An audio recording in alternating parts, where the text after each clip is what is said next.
श्री रामकृष्ण लीला प्रसंग स्वामी शारदानंद जी द्वारा लिखित पाठ संख्या 148 भाव समाधि तथा दर्शन संबंधी कुछ बातें। चारा देकर मछली पकड़ने की तरह दृढ़ता के साथ प्रयत्न करने की आवश्यकता है। भगवान की श्रवणेंद्रिय अत्यंत सचेत है, वे सब कुछ सुनते हैं। भजन ध्यान प्रार्थना आदि करने पर भी श्री भगवान का कोई संकेत न मिलने से जब मन निराशा के सागर में डूबने लगता है, उस समय साकार निराकार दोनों वादियों से वे कहा करते थे। मछली पकड़ने के लिए पहले पहले चारा देना पड़ता है, कभी कभी चारा देकर भी बंसी पकड़े हुए बैठे रहना पड़ता है। मछली का कोई संकेत तक दिखाई नहीं देता। ऐसा प्रतीत होता है मानो तालाब में मछली ही नहीं है। तदनंतर एक दिन मानो उछाल मारती हुई कोई बड़ी मछली दिखाई दी।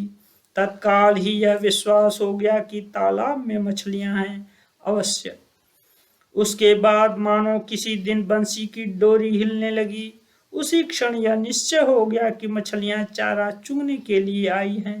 तत्पश्चात किसी दिन मानो बंसी की डोरी जल पर तैरती रहती थी, डूब गई। उसे उठाकर देखा तो मालूम हुआ कि चारा चुग कर मछली भाग गई है। पुनः चारा रखने के बाद उसे तालाब में डालकर खूब सावधानी के साथ प्रतीक्षा की गई। फिर एक दिन उसे चूने के लिए ज्यों ही मछली आई कि तत्काल ही बंसी को उठाया और मछली हाथ आ गई। कभी कभी वे कहा करते थे, उनके कान अत्यंत सचेत हैं, वे सब कुछ सुनते रहते हैं। उनको जितनी बार पुकारा गया है, उन्होंने सब कुछ सुन लिया है। एक न एक दिन वे अवश्य ही दर्शन देंगे। कम से कम मृत्यु के समय तो वे निश्चित ही दर्शन देंगे। किसी किसी से वे यह कहते थे, वे साकार हैं अथवा निराकार। यदि तुम यह निर्णय न कर सको तो यह कहकर उनसे प्रार्थना करो, हे भगवान, तुम साकार हो या निराकार, यह समझने की मेरी सामर्थ्य नहीं है। तुम जो भी कुछ हो, मुझ पर कृपा करो, मुझे दर्शन दो। पुनः किसी से वे यह कहते थे, मैं सत्य कह रहा हूँ, शपथ पूर्वक कर रहा हूँ कि सचमुच ईश्वर के दर्शन मिलते हैं। जिस प्रकार इस समय यहाँ बैठकर हम बातें कर रहे हैं, उसी तरह उनके दर्शन प्राप्त होते हैं। उनके साथ वार्तालाप भी किया जा सकता है। गंभीर भावोन्मुखता के साथ श्री राम कृष्ण देव का सब विषयों की ओर दृष्टि रखना। साथ ही एक बात और है, सर्वत्र हमें यह देखने को मिलता है कि 24 घंटे भावमुख अवस्था में रहने से भावुकता इतनी बढ़ जाती है कि उसके द्वारा फिर संसार के और किसी कार्य को करना संभव नहीं होता है, अथवा सांसारिक छोटी मोटी घटनाओं को वह बाद याद नहीं रख पाता है। धर्म जगत का तो कहना ही क्या, विज्ञान राजनीति या अन्य सभी क्षेत्रों में विशिष्ट मनुष्यों के जीवन इस बात के प्रमाण हैं। प्रायः यह देखा जाता है कि ये व्यक्ति अपने शरीर की देखभाल अथवा प्रतिदिन काम में आने वाली सामान्य वस्तुओं को यथास्थान रखने तथा उसी प्रकार की अन्य बातों में एकदम अपटु होते हैं। किंतु श्री राम कृष्ण देव के जीवन में हम यह देखते हैं कि अत्यधिक भावोन्मुखता के साथ ही साथ इस प्रकार के सामान्य विषयों की ओर भी उनका पूरा ध्यान बना रहता था, और जब नहीं रहता था उस समय अपने शरीर या जगत के सारे पदार्थ या व्यक्तियों को भी वे एकदम भूल जाया करते थे, जैसे समाधि में। और जब वे समाधि में नहीं रहते थे, उनका ध्यान सभी बातों में रहा करता था। यह बात कोई कम आश्चर्य की नहीं है। यहाँ पर हम उस संबंध में केवल एक दृष्टांतों का उल्लेख करेंगे। उक्त विषय का दृष्टांत। एक दिन श्री राम कृष्ण देव दक्षिणेश्वर से बलराम बाबू के घर जा रहे थे। साथ में उनके भतीजे रामलाल तथा स्वामी योगानंद थे। सब लोग गाड़ी पर सवार हुए वहां से चलकर गाड़ी बगीचे के दरवाजे पर पहुंची ही थी कि श्री रामकृष्ण देव ने योगानंद जी से पूछा, क्यों रे, नहाने के लिए धोती अंगोछा आदि अपने साथ लिया है ना? यह प्रातः काल का समय था। श्री योगेन, नहीं महाराज, मैं तो केवल अंगोछा ही लाया हूं, धोती लाना भूल गया। वे लोग यानी बलराम बाबू आपके लिए नई धोती का प्रबंध कर ही देंगे। श्री रामकृष्ण देव, यह तू क्या कह रहा है? लोग कहेंगे कि कहाँ का यह अभागा आया, उन्हें कष्ट होगा, उन्हें असुविधा होगी। जा, गाड़ी रुकवा कर उतर के मेरी धोती ले आ। अतः बाध्य होकर योगेन स्वामी को वैसा ही करना पड़ा। श्री रामकृष्ण देव कहा करते थे कि जब कोई अच्छा व्यक्ति, भाग्यवान व्यक्ति घर पर आता है, तब सभी विषय अपने आप सुसाध्य हो जाते हैं, किसी को कोई परेशानी नहीं होती, और अभागे श्रीहीनों के आने पर सभी विषयों में दुख उठाना पड़ता है। जिस दिन घर पर कुछ न रहे तथा किसी व्यक्ति के आने पर गृहस्थ को विशेष कष्ट उठाना पड़े, ठीक उसी दिन ये आकर उपस्थित होते हैं।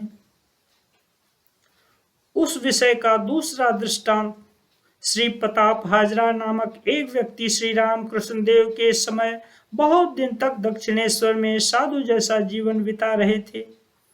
हम लोग उन्हें हाजरा महाशय कहा करते थे। श्री रामकृष्ण देव कलकत्ते में जब भक्तों के यहाँ जाया करते थे तो हाजरा महाशय भी कभी कभी उनके साथ जाते थे। एक बार किसी भक्त के यहाँ से लौटते समय हाजरा महाशय अपना अंगोछा भूलकर कलकत्ते में ही छोड़ आए थे। दक्षिणेश्वर में पहुंचने के बाद श्री रामकृष्ण देव को जब यह विदित हुआ तो उन्होंने उनसे कहा, भगवान के नाम में मग्न होकर मुझे अपने पहनने के वस्त्र तक का होश नहीं रहता, किंतु एक दिन भी मैं अपना अंगोछा या बटुआ कलकत्ते में भूल नहीं आया, और तू तो सामान्य जप करता है, फिर भी इतनी भूल। उस विषय का तीसरा दृष्टांत श्री मां के प्रति उपदेश। श्री मां को श्री रामकृष्ण देव ने यह शिक्षा दी थी, गाड़ी या नाव से जाते समय पहले उस पर सवार होना और उतरते समय अच्छी तरह देखभाल लेना कि कोई चीज रह या छूट तो नहीं गई, और तब उतरना। साधारण विषयों की ओर भी श्री रामकृष्ण देव का इतना ध्यान था। उस विषय की अवशिष्ट बातें इस प्रकार भावमुख में निरंतर अवस्थान करते हुए भी श्री रामकृष्ण देव आवश्यक की सभी विषयों का ख्याल रहता था। जिस वस्तु को वे जहां रखने के अभ्यस्त थे उसे सर्वदा वहीं रखा करते थे। अपने वस्त्र, बटुआ इत्यादि नित्य काम में आने वाली सभी वस्तुओं का वे स्वयं ध्यान रखते थे। कहीं आते जाते समय आवश्यकीय वस्तुओं को लाने में भूल तो नहीं हुई, इस बात की वे स्वयं जांच किया करते थे। भक्तों के मानसिक भावों का उन्हें जैसे भली भांति ख्याल रहता था, ठीक उसी प्रकार उनकी सांसारिक समस्त परिस्थितियों का पता लगाकर किस तरह उनकी बाह्य अवस्था भी साधना के अनुकूल बन सके, इस ओर भी वे ध्यान रखते थे। श्री रामकृष्ण देव भाव राज्य के मूर्तिमान राजा थे। मानव मन पर उनका अपूर्व आधिपत्य, इस विषय में स्वामी विवेकानंद जी की उक्ति। श्री रामकृष्ण देव के जीवन की पर्यालोचना करने पर यह विदित होता है कि मानव वे सब प्रकार के भावों के मूर्तिमान समष्टि रूप थे। इससे पूर्व मानव जगत में भाव राज्य के इतने बड़े राजा कभी दृष्टिगोचर नहीं हुए। भावमय श्री रामकृष्ण देव भावमुख अवस्था में रहकर निर्विकल्प अद्वैत से लगाकर सविकल्प सभी प्रकार के भावों के पूर्ण प्रकाश को स्वयं अभिव्यक्त कर सभी श्रेणी के भक्तों को अपने अपने मार्ग तथा गंतव्य स्थल का पथ निर्देश करते हुए अंधकार में अपूर्व ज्योति, निराशा में अदृष्टपूर्व आशा तथा संसार के घोर दुख कष्टों में निरूपम शांति प्रदान किया करते थे। श्री रामकृष्ण देव किस प्रकार सभी के भरोसे के केंद्र थे, यह कहकर समझाना कठिन है। मनोराज्य में उनके जिस प्रबल प्रताप को देखने का हमें सौभाग्य प्राप्त हुआ है, उसका वर्णन करना असंभव है।